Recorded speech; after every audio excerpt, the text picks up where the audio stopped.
and replace them with the eemanntech fully adjustable rear sight, which is a nice compact solid unit, and the eemanntech 1mm fiber optic front sight. A hole needs to be drilled for this sight to be installed because the pin that holds the front sight in also locks in the barrel bushing. So that hole needs to be drilled, and there's a correct way to do it so that it pulls the sight rearwards into the slide and not the wrong way forwards, and people wonder why their front sight is moved when they're drilling that hole. So hang with me, I'll be back in a sec and I'll show you how to remove these and replace them with the eemanntech front and rear sight. See you later. Hello everybody, today we're going to remove the rear sight and front sight off the S2 slide, and we're going to start off by removing the slide, which has already been done, and I've also removed the barrel and guide rod with the spring and shock buff. We don't want to be working on the slide with those parts in there, they could get damaged. Now, to remove the rear sight, we need to loosen the two grub screws that retain it in place, and they can be quite tight if originally doing this because they are Loctited in by the factory. When you remove them, take them out a fair amount so they don't drag on the bottom of the slide whilst you're trying to tap the sight off. And what we're going to use to tap this sight off is a brass rod. You can use aluminum rods. Some sight manufacturers manufacture an aluminum rod that fits specifically in there to do the job. But today we're using brass. You don't want to use anything that's as hard or harder than the material the sight and the slide are made of, because it'll permanently mark them. With the brass rod or aluminum rod, you want to be putting the pressure right above the dovetail where the sight meets the slide. You don't want to be hitting it anywhere else, because then you're torquing it and putting pressure in an area that's going to twist it or damage it, and it won't come off efficiently. So you want to be hitting it in the spot just above the dovetail that's cut into the slide. Now, from eemanntech, soon you're going to see one of these parts or jigs available. This is made specifically for the Shadow 2 slide, and what it does is it allows you to mount it in a vise and not have to line the jaws of the vise with anything to protect the slide. And how it works is the slide just slides onto it,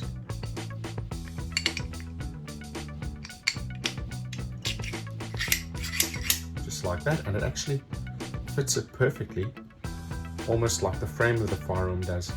And if you have a vise available, you just put that in the vise, tighten it up, and it locks everything into place.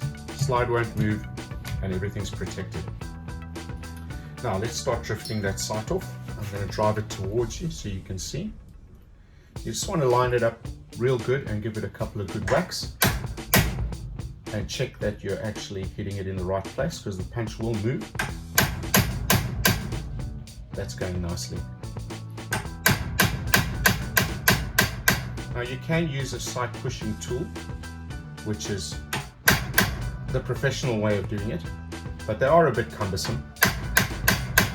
And they really are good when you're putting a sight back on, especially a fixed sight, so you can make very, very small adjustments to the sight's position for zeroing the firearm on the range. But this works very well, and if there's no vise on the range, you can use something soft, plastic block, or a block made specifically to take the frame and or the slide. So it can be done on the range with a drifting punch.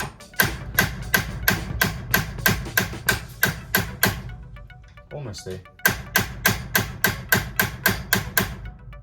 Check it again.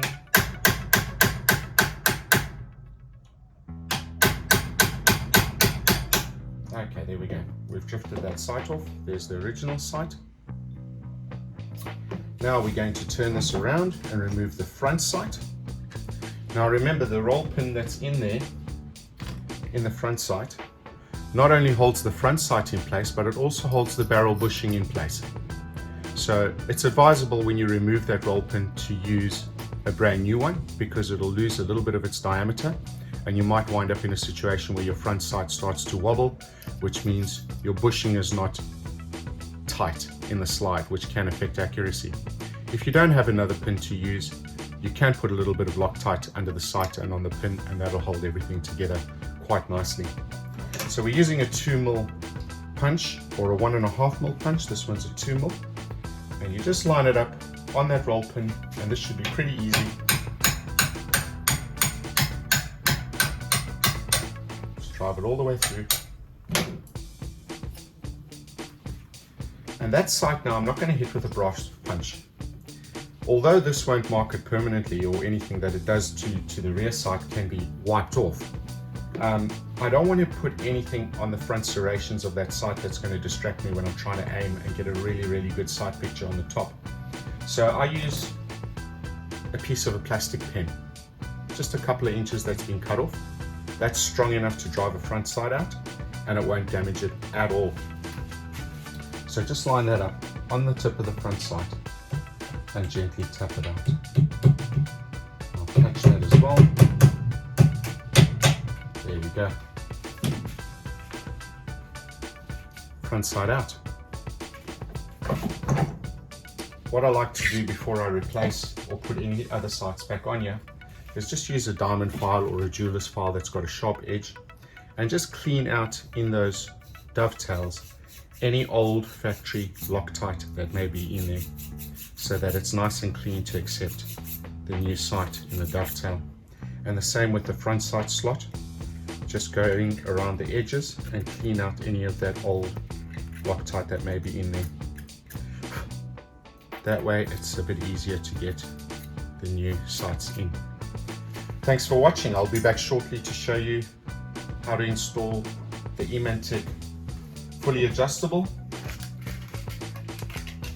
rear sight. That one there, it's a nice compact little unit, and it's strong, and it's got a very nice presentation to the shooter. And we'll be putting on the front sight as well. See you later. Hi guys, I'm back to install the rear and front sight. We'll start with the rear sight, and we're using our little jig from eemanntech.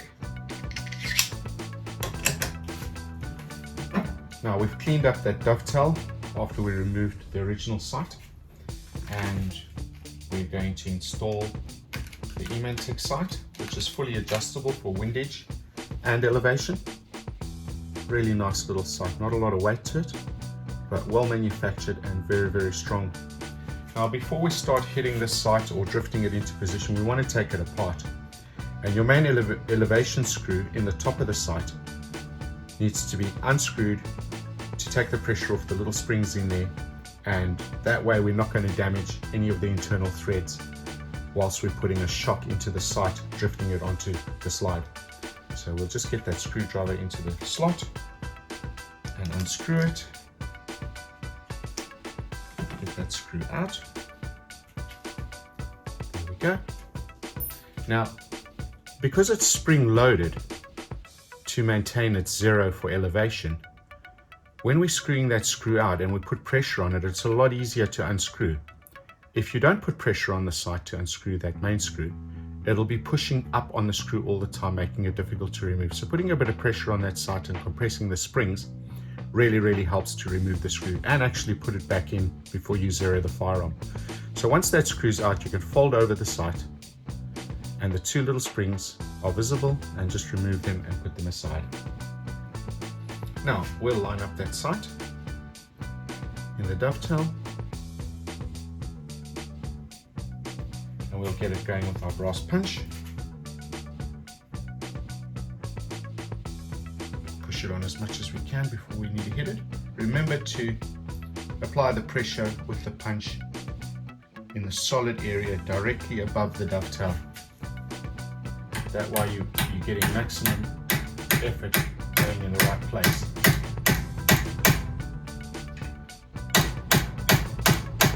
Now, just because it's a fully adjustable rear sight doesn't mean you shouldn't try and line it up as centrally as possible. Try and get it absolutely perfectly lined up.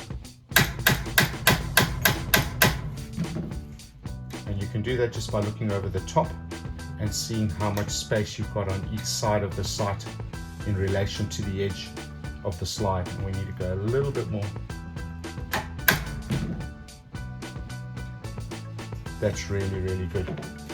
If you want to be extremely accurate, You can use a vernier, make sure it's zeroed, and you can actually check the gap on each side.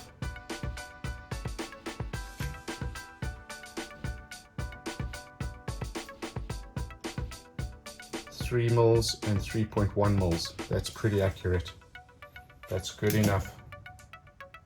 Looks good. Now we can replace the two little springs. Oh, before we do that, on the inside of the sight, once you've taken it apart, and that's the other reason we take it apart, is the grub screw that locks it in position. So we want to be able to tighten that before we put the sight back together. Want to tighten that so that the sight doesn't move.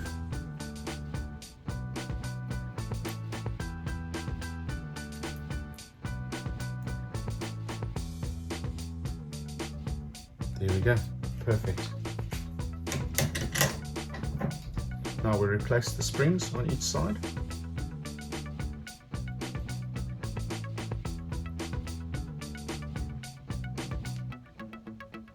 The smaller your hands, the easier you'll find these little intricate parts to put in. Once they're in position, just guide them into the slots on the top of the sight. There we go. And make sure it works by pushing down on it and there's spring tension. Then you can replace the main elevation screw, and whilst keeping pressure on that sight in the downward position to compress it, you can screw that in versus fighting that pressure of the springs and the ratchet. So pushing down on it takes all that away, and then on the range you can do your zeroing for elevation from the top and windage from the right hand side. And that's the rear sight installed. Looks really, really nice. I like it very much. Now to do the front sight. So any new front sight you buy for your shadow is not going to have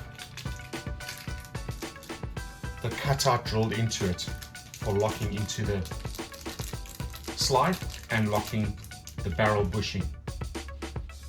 So the one from eemanntech comes with fiber optic rod, 2 pieces. Just remove them.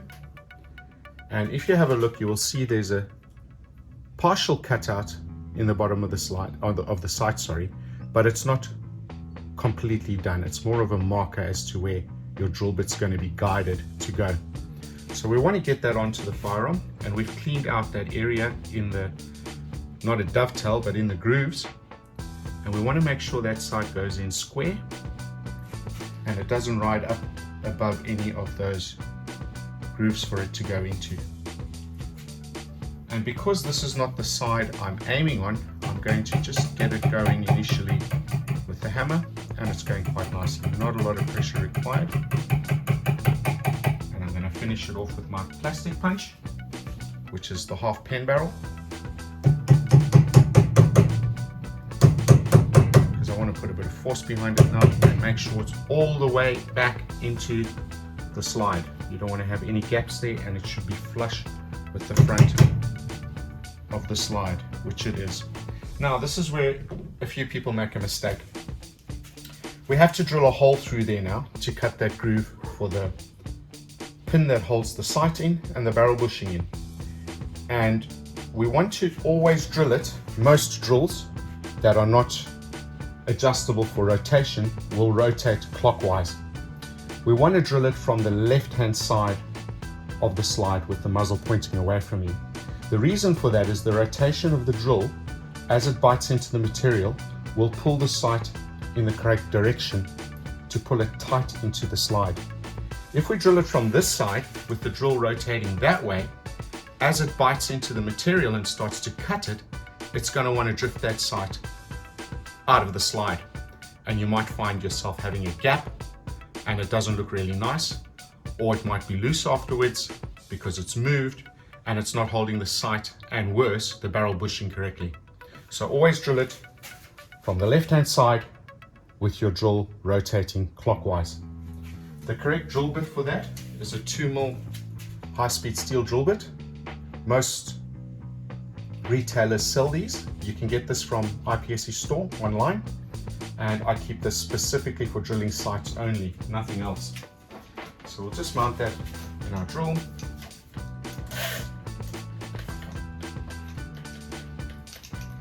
And make sure our drill's spinning in the correct direction, because this one does go both ways. So we're going clockwise and we're going to drill it from the left-hand side. Now, what I've had happen in the past when trying to go slowly and carefully with this is I've had the drills snap. So you want to be going at quite a rapid speed, and you want to go through as square as possible. So line it up, it'll go into the slide until it hits the front sight, and then you want to make sure from all angles that it is absolutely square.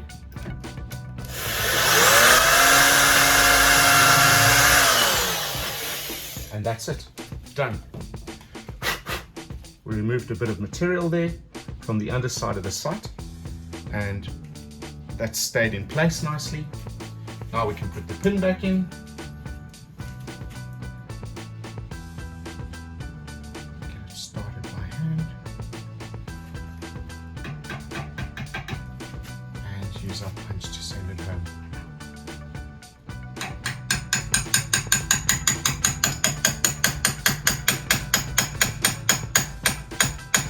That is nice and tight. There is no wobble in that sight. Absolutely perfect. Now in another video I will show you how I install a fiber optic. It's very different to what a lot of people do, but I'm just putting that in there now so you can probably see how nice those sights are. Thanks for watching. Have a good day.